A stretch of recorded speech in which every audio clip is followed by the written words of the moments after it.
Hey, it's Dr. John Terry, the Black Belt Leader, and welcome to the Black Belt Leadership Podcast, where each week I'm sharing tips, tools, insights, and resources to help you become a better version of who you are and what you do.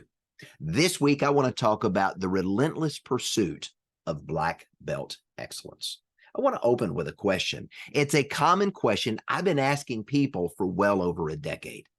Why just be a leader when you can be a Black Belt leader and live your life with Black Belt excellence? Now, this is a question I'm going to continue to ask for the foreseeable future. Why? Because far too many people I interact with today are committed to a life of excellence. And that shows as we look at society around us, not just here in the United States, but around the world. Now, by definition, excellence is the quality of being outstanding or extremely good.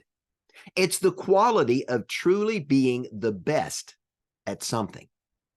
Now, to me, it's the perpetual striving to become a world-class master of who you are and what you do. It's truly becoming that Black Belt leader that I've been teaching for many, many years. And really, if you think about it, who doesn't want to be the best at something?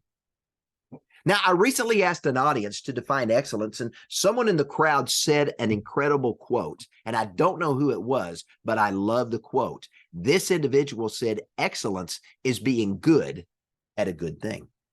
It's about striving to be your best, and it's about doing your best. These things epitomize what Black Belt excellence is all about and what it truly means to be a Black Belt leader. And when you think about it, excellence reflects your character and your values in the way that you're living your life. So why don't more people pursue Black Belt excellence as a way of life? You know, I've given some thought to that, and I think there's a number of answers. First, Black Belt excellence is no longer demanded. It's no longer expected. When I was growing up, my parents, my school teachers, my Sunday school teachers, my pastor, all the influencers in my life expected me to do my best. Halfway done wasn't acceptable, nor was settling for second best.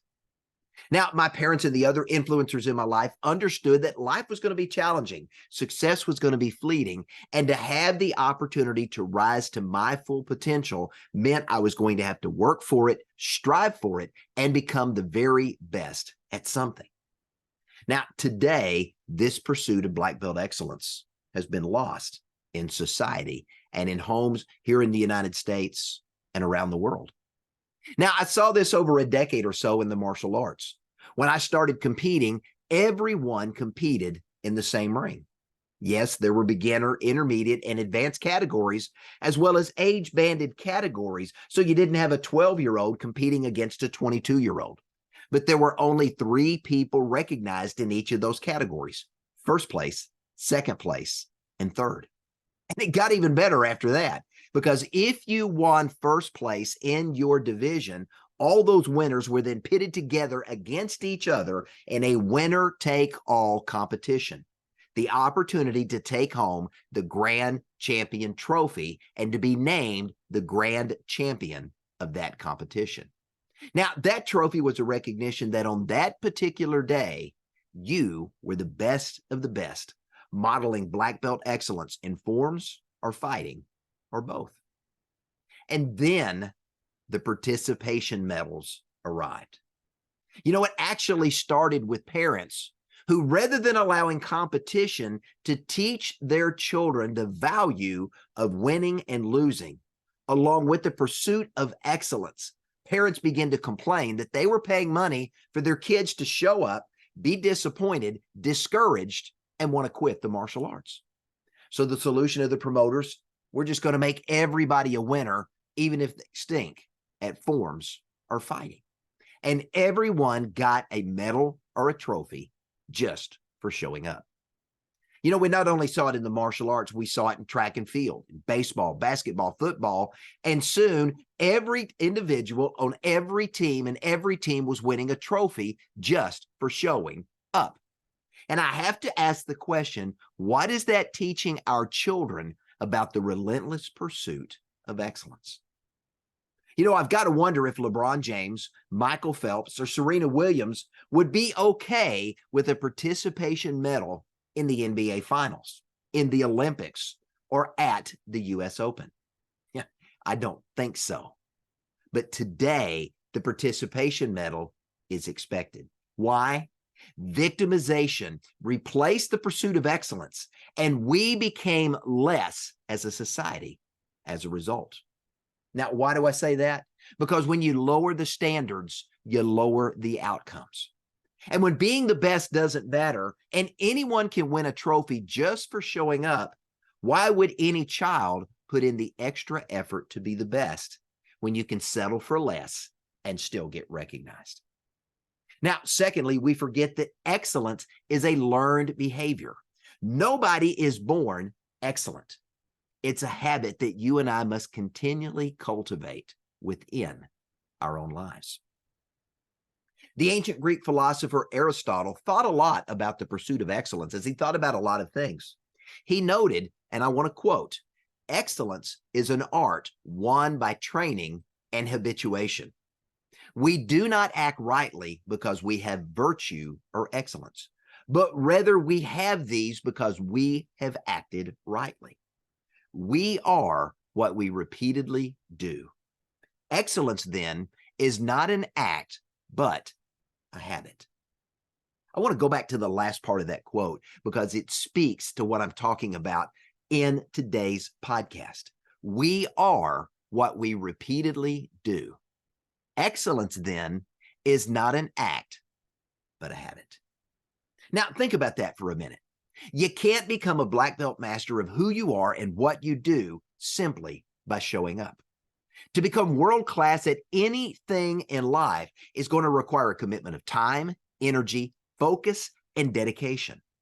Earl Nightingale, one of the pioneers of personal growth and development, said decades ago that it's going to take at least 10,000 hours of committed practice to become an expert at anything. When you think about LeBron James, Serena Williams, Tiger Woods, Bruce Lee, Tom Brady, those are household names to many of us, and they're known as the best of the best in their respective fields of competition. But none of these talented world-class athletes got to the top and managed to stay at the top of their game for years, some for decades, simply by showing up.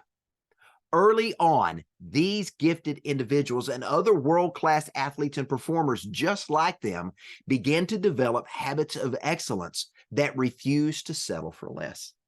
These individuals, world-class athletes, performers, musicians, you name the skill that they're great at, they showed up early, they stayed late, they continually pushed themselves to perform at a level that was unrivaled by their peers. That's why they became the best of the best, and they represent the epitome of the relentless pursuit of excellence. I recently had the opportunity to hear Michael Phelps talk about his quest to become the most decorated Olympian in history. 28 medals to his credit.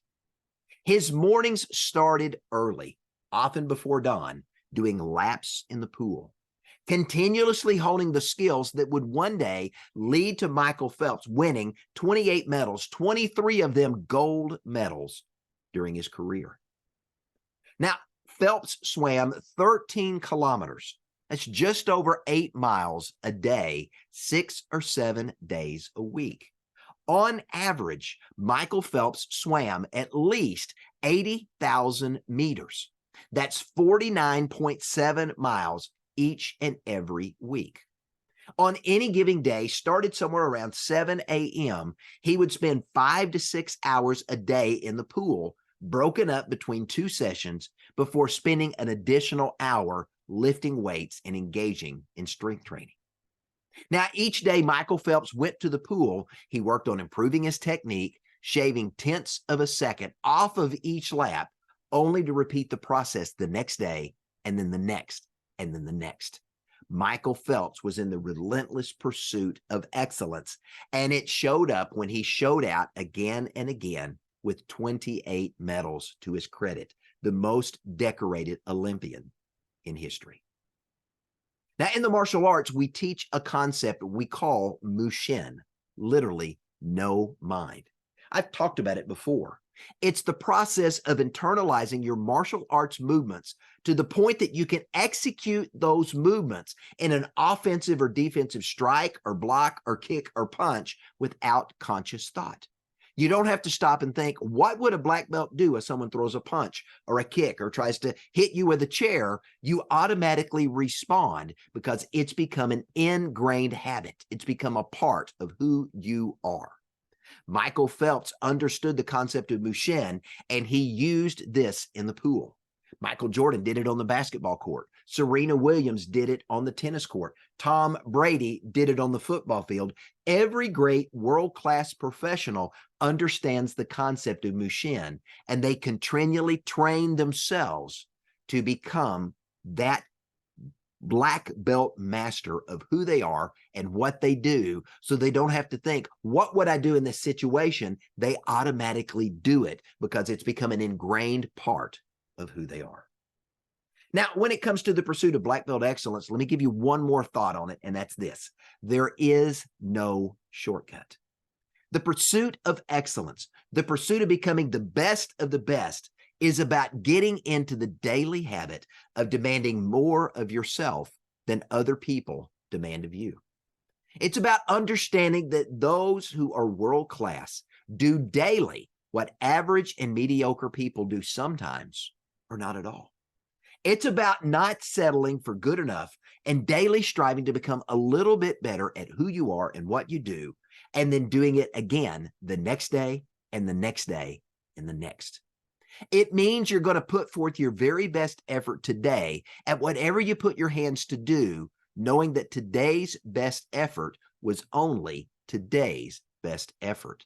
And tomorrow, you're going to strive to do even better. Now, remember, the pursuit of excellence is not about perfection, but it's about persistence and improvement.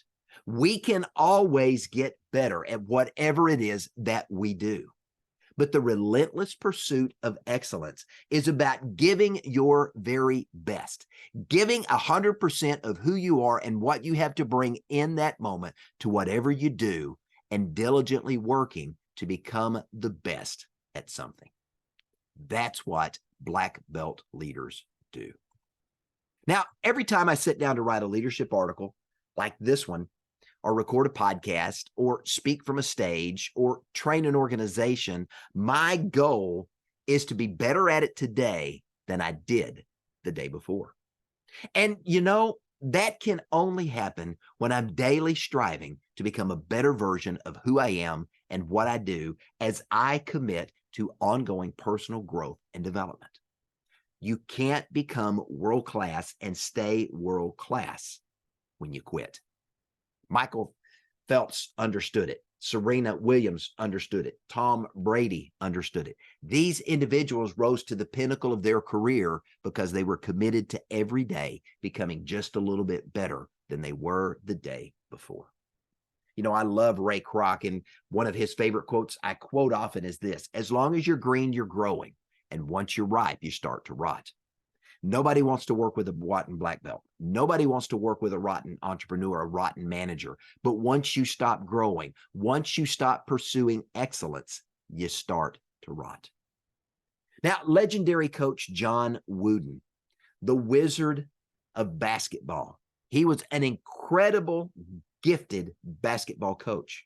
One day he asked a player on his team if that player was giving him 100% on the floor during practice. That player replied, "No, coach, I'm only giving you 85% today, but I'll give you 115% tomorrow." Now, Coach Wooden called the team together, and he used that comment as a teachable moment. Coach Wooden took the time to inform the team you could only give him no more than 100% on any given day. And anytime they gave him less than 100%, they were only cheating themselves and cheating the others on the team, and they can't make it up tomorrow. The best you can give on any given day is 100% of who you are. Now, this was a classic John Wooden life lesson on the relentless pursuit of excellence. And apparently his guys got it, as did the other teammates who followed after them. Coach John Wooden went on to win 10 NCAA national basketball champions in his 12 years as the UCLA head coach, including 7 consecutive wins in a row. Now, if you ask me, that's the relentless pursuit of black belt excellence on display on the basketball court.